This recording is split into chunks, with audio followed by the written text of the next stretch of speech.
Hey, Steve Stumble, born and raised in St. Catharines. I'm the owner-operator of Stumble Records and the frontman for the Lucky Ones.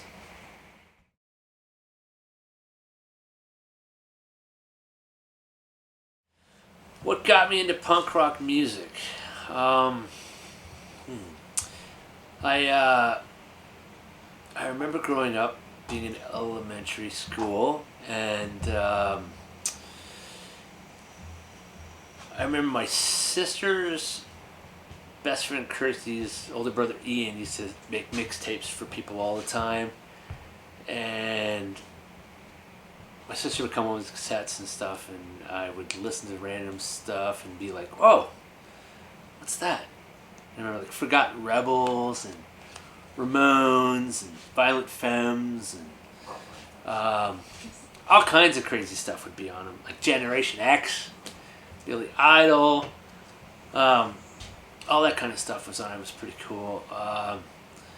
And then I remember in grade 7, my buddy Sean Keys, he hung out with my old drummer and the Sick Boys, Jeff Macchio. His older brother would always make kind of crazy cassettes too and give stuff. And he was more kind of into the punk rock stuff. And we had all kinds of mixed tapes and stuff. I remember us walking around with a ghetto blaster, and I always remember Dago Abortions and Death Sentence from Vancouver, DOA, and all kinds of obscure Canadian stuff back in the days. Man, I can't even remember half the names of the bands. Yeah, stuff like that. I think that's what really kind of got me. But I kind of randomly remember like this vague memory. I remember playing baseball as a kid,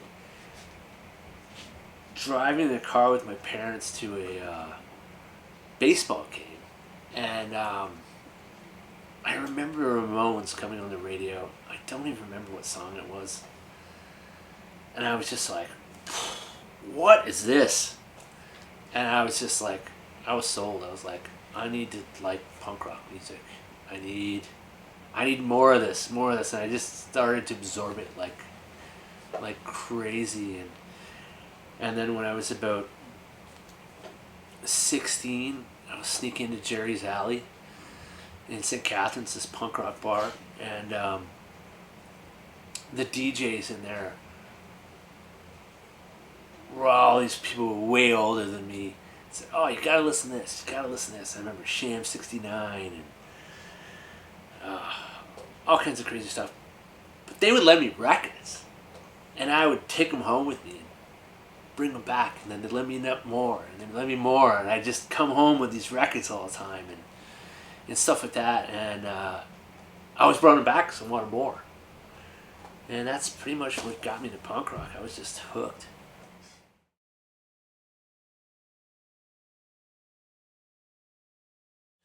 So my main musical influences, personal or musical, personal, I kind of remember my grandfather on my mother's side growing up. He could kind of play anything. He played the organ, he had a little squeeze box, ukulele. I just kind of always remember family events and stuff. He just always had some kind of fun thing going on. Like, they were always fun. Christmas songs, birthday songs, anything like that. I kind of remember that. My dad's side of the family was not musical at all. My mom was the same way too. She played the organ and piano, and she always liked to sing. She sings in the church choir and that kind of stuff. But that's kind of music was around. My mom was a big Beatles fan.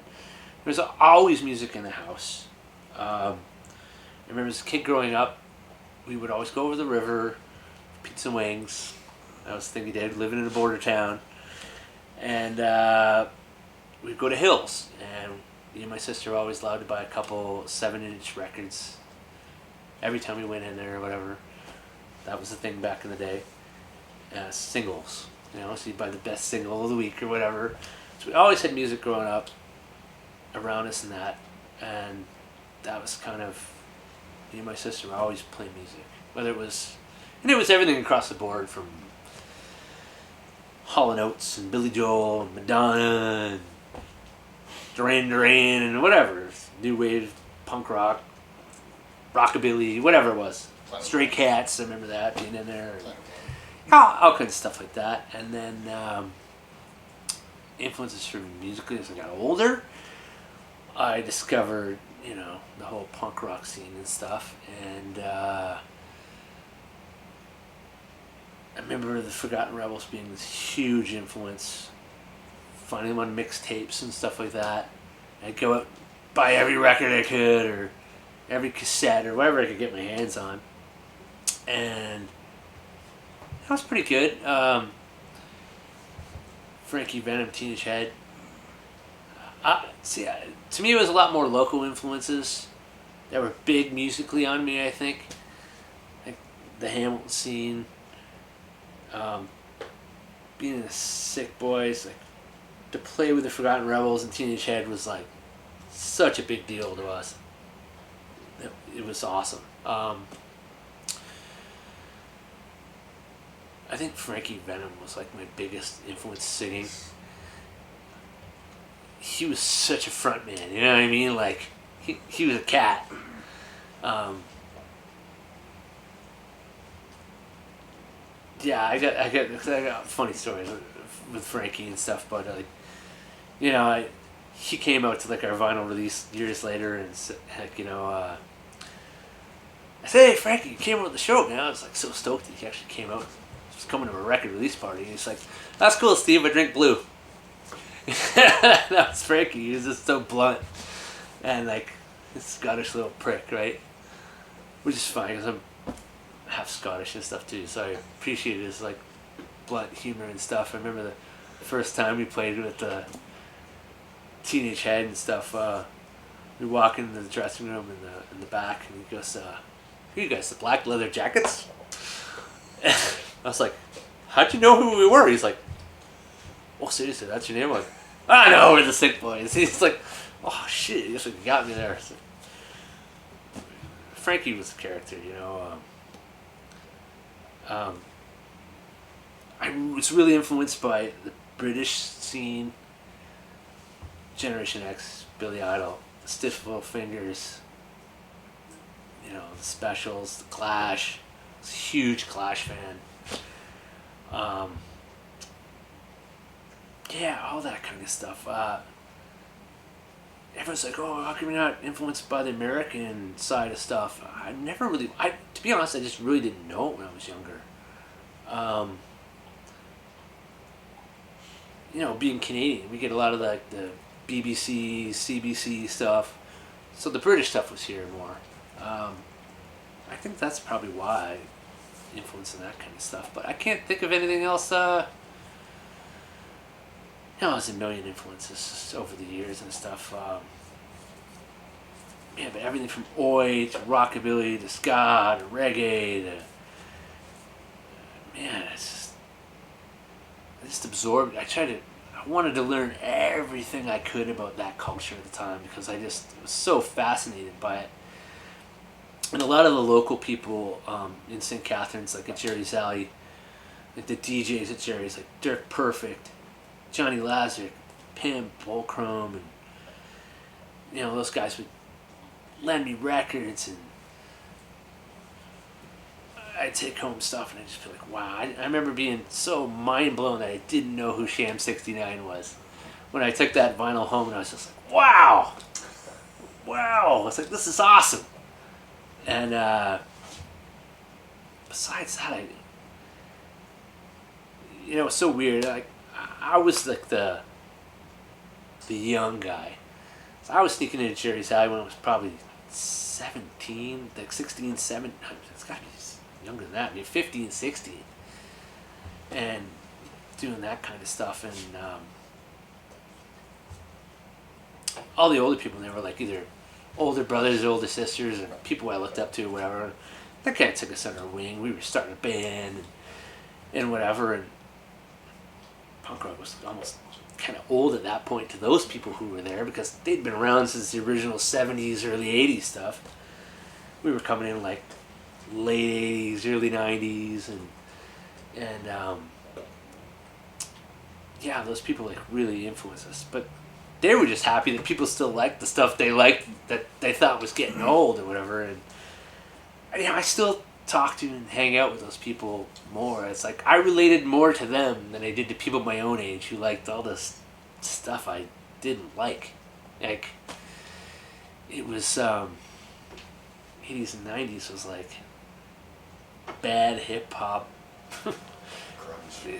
Well, grunge was kind of later. Like that's when the new wave kind of came in, but it was like oh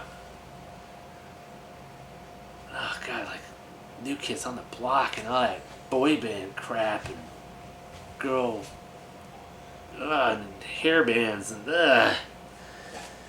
I couldn't stand all that stuff. I wanted it raw and to the point, and a lot of this stuff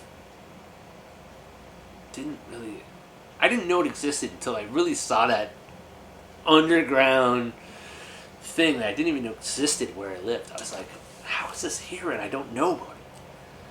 But that's just the way it is. It wasn't commercial, right? So, yeah, I think that's probably my big musical influence stuff around here. Yeah, that's all I can think of.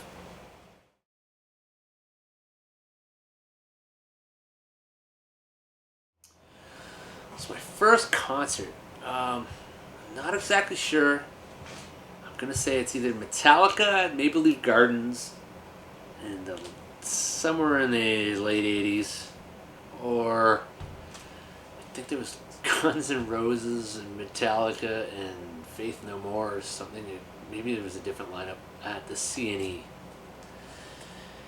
I think those are my first concerts. It's the only ones I can remember. There's got to be something before that. Seriously, I can't think of anything. Yeah, but my first punk rock shows I ever went to. Oh yeah, I definitely remember. I was about 15, 16 years old. I went with my buddy Blake Bradshaw. He snuck me into Jerry's Alley. He was a couple years older than me. He was kind of like my big brother. And we went there and saw the Wet Spots. And I remember just being like, oh my god, you can go out and see bands in a small place. I was kind of, what? It was so cool. I was like, oh. So, yeah, it was kind of like my first introduction to like seeing a band in a small venue. And we went there, and I remember I got trashed. And yeah, it was just such a good time. Like everyone was in a good mood. It was drinking music, party music. Everyone's having a good time. I was like, oof. I was like, oh, this is so good. And then, yeah, just after that was like, I think a week after that was like the Problem Children there at the same bar. Snuck into that. And then I was like, I gotta do this. We gotta get a band. We gotta play with these guys. So we can do this. We can do this. And then, yeah, like I missed that probably in the influences before, but yeah, definitely Problem Children and the Wet Spots, huge influences on us for being a band or whatever. Like, yeah, they kind of took us under their wing and took us out of town with them and stuff. And we brought everyone from Niagara to see them, and they brought everyone from Hamilton to see us. And yeah, there was a total love for Hamilton and St. Catharines that I don't think really existed between a lot of other towns. And I think it was mainly because really working class towns, we weren't Toronto. And I think that was the big connection between Hamilton and St. Catharines, and influences and first shows and all that stuff. But yeah, that was totally like a big deal. It still kind of is. Dude. We still hook up with the same people and share shows that we did with 25, 30 years ago.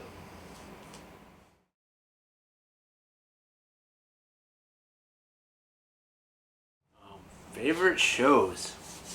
Um, One that really sticks out to me was the Cadillac Tramps at Sneaky D's in Toronto. We opened up for them and the Devil Dogs, and I just remember Gabby, big Hispanic guy. He had to be 300 plus pounds. They got in the middle of a song and had this breakdown thing. He was almost like a preacher. He did this whole big spiel, and then he body surfed over the whole crowd. Just kept going and going and going. He got to the bar, got on the bar, dropped his pants, moved the bartender, pulled his pants back up, got back on the crowd, body surfed all the way back, got on stage, said something, and boom, kicked right back into the song. Awesome. The Cadillac Tramps were probably the most underrated band of all time that I've ever seen. I've never seen a live band that was that good. I haven't seen the documentary thing on this. There's apparently one out on YouTube or something. Gabby died a few years ago. Everyone talks about how good they were. Like, if you could land a gig in Orange County, California, opening for the Cadillac Tramps, you'd made it, because they owned that town. They were that good. I saw them at the Hideaway too, open for DOA. I saw them another time. They came through with Sucker Punch from Toronto. Always just like on top of their game show wise. Wow. I've seen so many shows I can't think of the best ones. Oh man, Stiff Little Fingers, the Phoenix. They hadn't been here since like 1982 or something like that. That was an awesome show. Jake Burns was on fire that night, and they had Bruce Foxton from the Jam playing bass for them. That was a good one. Joe Strummer and the Mescaleros. That was another one. That was at the old warehouse, cool house, whatever you call it. I think I saw him in both rooms there. That was awesome. I never got to see the Clash. I'm a huge Clash fan. Seeing Joe Strummer play was just amazing. Yeah. Joe Strummer blew my mind. He was such a cool dude. I saw him at the HMV in-store too. He signed autographs after the show for everyone all night. I remember I was like almost right at the front of the line, and then they kind of got over crammed, and I got pushed right to the back. So I was one of the last people to get stuff signed. And he sat there for hours signing stuff for me. And I remember some of the guys, the younger guys in the band, the Mescaleros, they're like, "Come on, man, let's go. He's like, "Man," he's like, "No, we don't leave till everyone gets what they want." Like, he was so cool. The Addicts. I saw the Addicts in Vegas. I saw the Addicts in Kitchener? Or Waterloo? Yeah. Those shows were great. Cox Bar. The Dan Forth, I saw him in Vegas too, at Punk Rock Bowling. Man, there's so many shows. Ramones inside the Hideaway in St. Catharines. People bouncing off the walls. It was so oversold. Rancid we played part of the Out Come the Wolves tour with them. And the Sick Boys. Those shows were crazy. London, Toronto. Yeah, just so many. So I could name a million shows if they came to me at the time. From every type of band, one of my favorite shows is the Agrolites at the Casbah in Hamilton. I don't think I've ever danced so much. English Beat, the Mind Bomb, outside the parking lot. Reverend Norton Heat, all kinds of crazy shows, man. Like Teenage Had Forgotten Rebels, there's a million memorable ones of those too. Man, I could go on and on and on and on. Going down to Boston for some of the old Dark Buster shows. Oh, those were memorable. Yeah, a lot of the Wet Spots and Problem shows were great. I remember going to see the Wet Spots. They headlined, I don't even remember what the name of the festival was. It was outside in the cobblestone road at Hess Village. A big outdoor stage. That show was epic. Some of the old shows at Amigos. Hot House upstairs. Yeah, all kinds of old Corktown shows. Jerry's Alley shows. Oh man, there's tons and tons of stuff. I could go on forever. But yeah, tons of good stuff.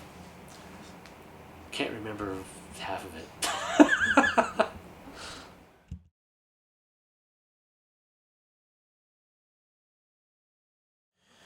So past and current bands, I don't really have much. I only have two. My original band was the Sick Boys. I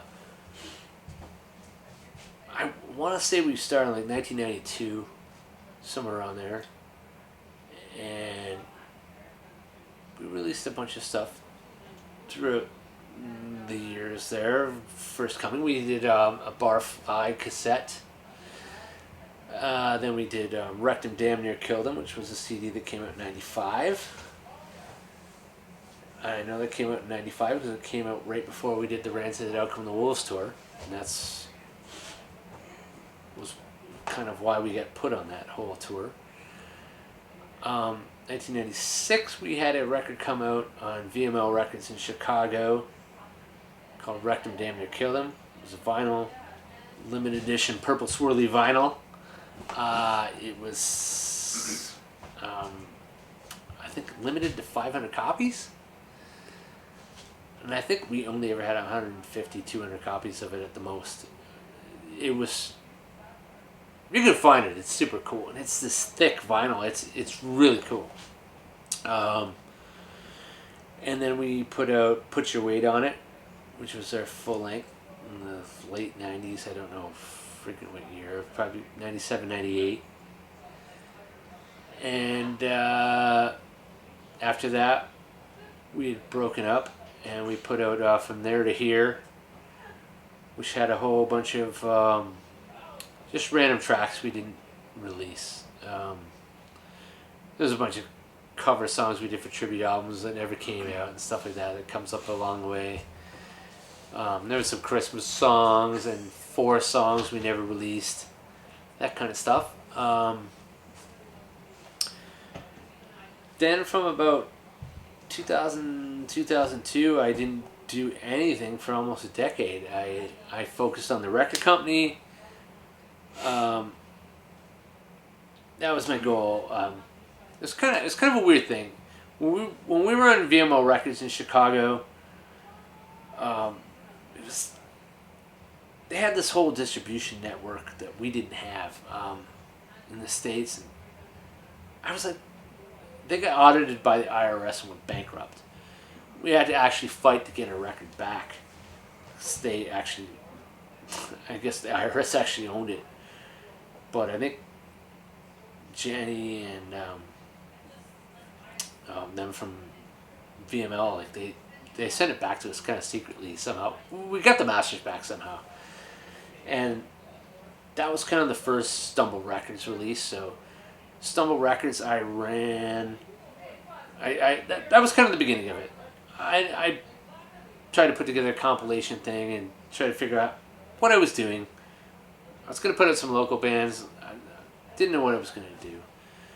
So from that started about 1997, 98, the record company. But when the band ended, I really wanted to focus on the record company, and I got into event, festival promotion, that kind of stuff. So I started running the City Music Festival. We'd taken it over. It was a local festival. Me and Joel from Dine Alone Records took it over. It got really crazy, and we just did all kinds of stupid stuff. We had a vision for it that was bigger than the original vision that Kashmir from the Revenge of the Egg people did. We wanted, instead of it just being a local event, we wanted to include the cities around us. And then it just kind of, that festival already had a life of its own before we'd taken it over. So by the time we'd taken over and added our stuff to it, it went crazy. And I really focused on the record company, Stumble Records, and that was nuts. I started putting those Zombie Night in Canada comps. I did those rockabilly comps that took off like huge. I couldn't keep those things in stock. I couldn't make it off. I started doing the Zombie Night in Canada tours and working with people. That was cool. Matadors, Brains, like Creep Show was part of it, even though I didn't sign them. All those bands were kind of breaking at the same time. There's this whole market across Canada that was just nobody utilized. No one could believe I put it together.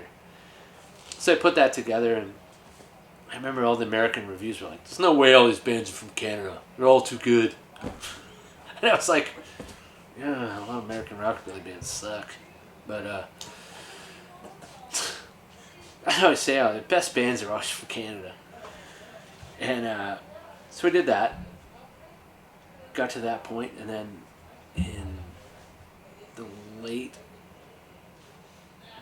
first 2000s, Robbie Knuckles, who I knew from the Rumble Devils and Super Garage, whatever, came to me and said, "Man, we want to put together this punk rock band thing." And I was like, "Okay, let's do this. Let's try it out." We didn't have a name, nothing. It was with my buddy Reniewick too, and I was like, this could be fun. And Matt Murphy, and I was like, he's the drummer for USS now or whatever, and I don't even know. They think they're done now too, but popular Canadian radio band. But we decided we were gonna do this just fun sing along punk rock band, the Lucky Ones. And I was like, "Oh yeah, the Lucky Ones." Well, we didn't have that name at the time. We jammed a bunch of times, and I'm like, "I'll give it 3 practices." I really wasn't keen in coming back to playing live music. I don't know why. And then all of a sudden I realized why so much I missed it. It brought me back into why I love music again. And the first couple practices, I was like, I don't know. And then about the third one, I was just like, fuck, there's something here. There's something here. I don't know why. I was like, let's just go with it. Let's try it out. And boom. 10 years later, here we're still the Lucky Ones, and we've done a lot of cool shit. And it's kind of funny too, because one of the funny things I remember having a conversation was with Jamie Problem. He said he hadn't played in a long time. Somewhere along that way, he started this artificial dissemination thing and started playing with I can't remember the other one with all the other guys with Chris Crash and all that other resentments or whatever. And I remember Jamie just kind of got that started. I said, "My God," I'm like, starting to play again was the best thing I ever did for myself. I had broke up with my ex and everything else, and I was going through a bunch of bad shit, and I just fell in love with music again for the reason why I love music in the first place. And it was good. I don't know why it helped me get through bad times, and that's kind of what it did in the first place too. But in the first place, there's always expectations. You know what I mean? And this time there wasn't. It was just music, fun with your friends. Let's have fun. There's no expectations. Let's just write some good music, have a good time, see what the fuck happens. No one else gives a shit besides that. And it just happened. And that was it.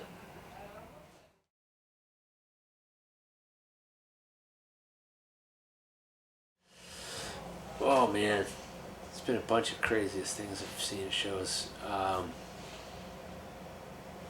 Ones that stick out offhand are we were part of the Outcome the Wolves tour. Sick Boys opened for Rancid and AFI in '95 on that tour. The first show we were on was in London, Ontario, at the Embassy, and the show was oversold. The place was way over capacity. I don't think people were sneaking in the back door or what was going on. But I just remember we finished our set. They couldn't get the gear off the stage. The place was so packed they could not actually get the gear off the stage. So they start bringing in security and stuff to try and figure out what's going on. And I was like, what the fuck is going on here? Like, this is insane. So we get up to stage, whatever, and trying to get the stuff off. All of a sudden, hell breaks loose. I just remember I had this like mini pitcher of beer or something, and I'm not sure if it was full of water, if it was full of beer or whatever. We're trying to get up stage. I couldn't even get off the stage, and then Paul, my guitar player, had kind of gotten off before me somehow. He was talking to his girlfriend or whatever. And all of a sudden, this big fight broke out. I just remember someone punched Paul in the head or someone hit Paul. And I was like, what the fuck? And I couldn't get at him. I couldn't move. I couldn't do anything. I just had this fucking pitcher of beer up in the air in my hair. I was trying to get off stage or whatever. I just whipped it at this guy. Fucking shit breaks out everywhere. I had sliced this guy's head open with this empty plastic pitcher, and all hell broke loose, and it just turned into this giant riot of people who couldn't move. And all of a sudden, this bull of security came through or whatever, and we all get kind of rammed out this alleyway around the door. Next thing I know, I'm with my band, with the guy hitting the head with the pitcher who's bleeding everywhere, and security's trying to throw us all out. I'm like, we're in the band. And we dragged this guy that we hit with the pitcher who started this whole thing up the stairs with us, into this thing, locked in this room upstairs, and we're in the top. And it was just absolute chaos. And everyone was pissed at us in the club. There had been a lot of incidents before that upstairs, because it was actually Tim Armstrong's 29th birthday upstairs. There was a lot of shit going on. And it was just a lot of funny things that happened that night. And then we didn't stay there, and we locked our stuff in a room, and someone broke in a room and stole all our shit. And we were staying with Mike Todd from Speed City Records. And our next show was in Toronto the next night. And we go to Toronto the next night. And, Rance is in a tour bus. And AFI's in a tour bus. We're in a pickup truck with a tarp over the back. And we're kind of laughing about it. So they pull up all these garage doors to go into the warehouse or the cool house or whatever the hell it was called there. We pull in and they have this whole area to set up your gear and stuff. And I remember after the show, they're like, oh, you guys gotta get your gear out of here. We're like, what do you mean get your gear out of here? We're like, can't just leave it in the back of the pickup truck. Everyone's going to steal it outside. And so they put a security guard to watch our gear sitting in a pile all night. And we thought that was kind of funny. So we go play the show, and we come off the stage, and we got to go upstairs to go to this dressing room thing. We had a dressing room upstairs. It was weird, like AFI never showed up to the dressing room. They just kind of always hung out with the tour bus. They were like so antisocial. So we would like steal the food out of their dressing room every night and stuff. And we go upstairs after our set, and we're like, all right, we're gonna go get changed and whatever, and just hang out and have a good time the rest of the night watching Rancid AFI. It's a huge tour, 95, like, biggest tour at the time. 3,000 people a night, like craziness at the warehouse. And we go up to go get in our dressing room, and the guy goes, can't use your dressing room right now. What do you mean you can't use your dressing room? He goes, no, look. So I go, I look in our dressing room. There's the Ramones in there doing an interview with George Stroumboulopoulos for Much Music, and I'm like, oh, okay, cool. I'm 20 years old. I'm just like, oh man, it doesn't get any cooler than this. I'm like,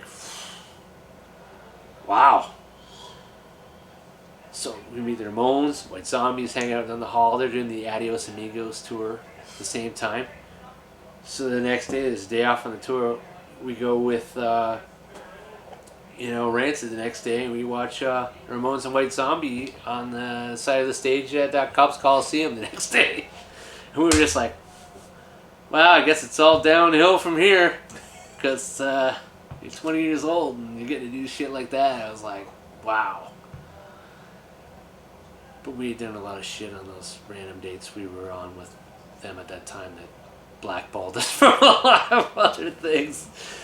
But we didn't know any better, and what I had to known, then that I know now.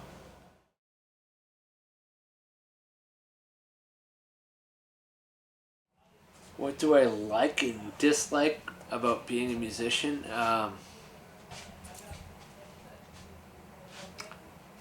What I liked, I love the traveling aspect. I love being on the road, the boys in the band, all the camaraderie and nonsense that happens in the van or whatever at the hotel, and just goofing around and all that kind of stuff. The live aspect, I love being on stage. I love being the front man for a band. I want people to have a good time. I'm not one of those people who's preaching a message. I'm not telling you what to do with your life. I'm not telling you how you should live. I'm not telling you what religion you should do. I want you to have a good time when you come out to see the Lucky Ones play, the Sick Boys play, anything I do play. I want you to just enjoy yourself, forget about life for a while, and that 30 minutes, hour I'm on stage, I just want you to have fun. And drink some beers, forget about your work, your job, your week, your nonsense. What do I dislike about being in a band? I hate the downtime in between shows. I love traveling to each town and stuff, sitting around sound check and all that nonsense. It's just painful. Makes you want to go drink at the pub. I hate the politics of show booking and behind the scenes nonsense, contracts and money. It ruins everything. People should be paid for what they do and their time and accommodated for it. And there's too many people that will just play for free.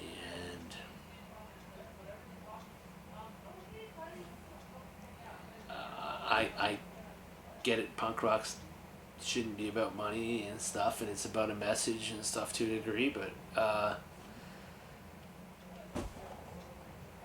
you can't get to the show if you can't put gas in the van, right? Um, I've never been in a band that's made money. I've been in bands that have run it like a business with unpaid employees. All the money's gone back into merchandise and recording records and putting out stuff and promotion, and I don't think I've ever made money being in a band, but I don't think I've ever lost money being in a band. A little bit here and there, but nothing to cry about that I wouldn't lose doing any other hobby. Um, you know, we always ran the band part of it, like as in like, oh great, well we're going to Toronto for the weekend, or we're going to Montreal, Ottawa for the weekend, or whatever. The last show we did before COVID was we went to Atlanta, and you know we paid for the plane tickets out of band money and stuff, and I think we had to spend some money and spending money and stuff, but we did all this stuff because we put all the money back into the band and not paying ourselves. Like, if you're in punk rock expecting to make money, good luck. It's a love of the art thing, man. I'm like, I've seen so many people come and go over the years because they don't really love it. They just adore the situation if it's cool at the time or whatever. The real people last. The fake people don't. And that's the honest truth of it. And man, you can make friends for life and travel around the world and have people everywhere that you can go to see. You know, like I went to Barcelona for my parents' 50th wedding anniversary and their 70th birthday. And while I was there, I hooked up with Steve from Red Alert, and we hang out on Los Ramblas, had a pile of beers, you know. Those are memories I'll remember for life. Those guys have been over here from England and had weddings in my backyard, and there's all kinds of memories I can't even explain. Like, I've got Tony from Hi-Fi and the Ropers from Chicago. I haven't seen Tony in probably 20 years. He played saxophone on the Sick Boys record on a Jerry Lee Lewis cover song we did. I got in connection with him the other day. He's probably going to be coming here next Tuesday to just hang out. I haven't seen him in years, and those are the kind of things like I get stoked about. I have tons of friends around here and stuff. I see them all the time. I don't even see them all the time since COVID happened, and yeah, like it's so weird. I can't even explain it. Like, you can't see someone in 5 years, 10 years, 20 years, and when you hook back up with them, it's like it just starts off where you left off the last time you saw them, and nothing's ever changed. And it's like that all around the world for all these people I've met over the years, and I can't even explain it, but it's awesome. It's an awesome feeling. Punk rock people are the most genuine, awesome people. There's a lot of shitbags out there. There's no doubt about that, but the people you really connect with, they're with you for life in this industry. There's no ifs, ands about it. I'm still friends with all the Dropkick guys, the Rancid guys, the Problem Children guys, the Wet Spots guys, the small guys, the big guys, everyone along the way. That, to me, they're just all punk rock guys that are musician guys along the way. Like, it's not a pissing match. It's just something you love to do. It's a creative outlet. It's a love of music. I don't even know how to describe it. It's a sense of belonging to a degree. You know, it's something that kept me out of trouble. Something gave me something to do. something gave me a sense of purpose. I don't even know. It just is what it is. It's something bigger than you. It's just around you, and I'm old now.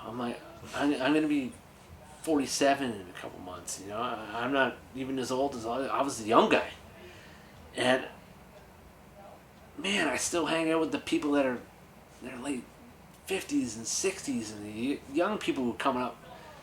It doesn't matter your age or anything in this thing. It's a family, and it's there for life if you want it.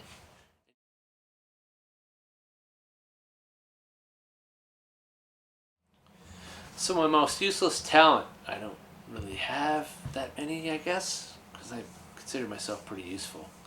But I can do these weird hand jive things, like,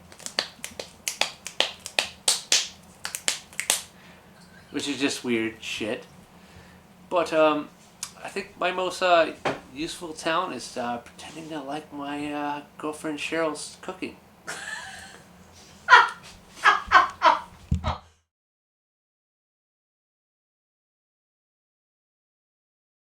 My favorite foods.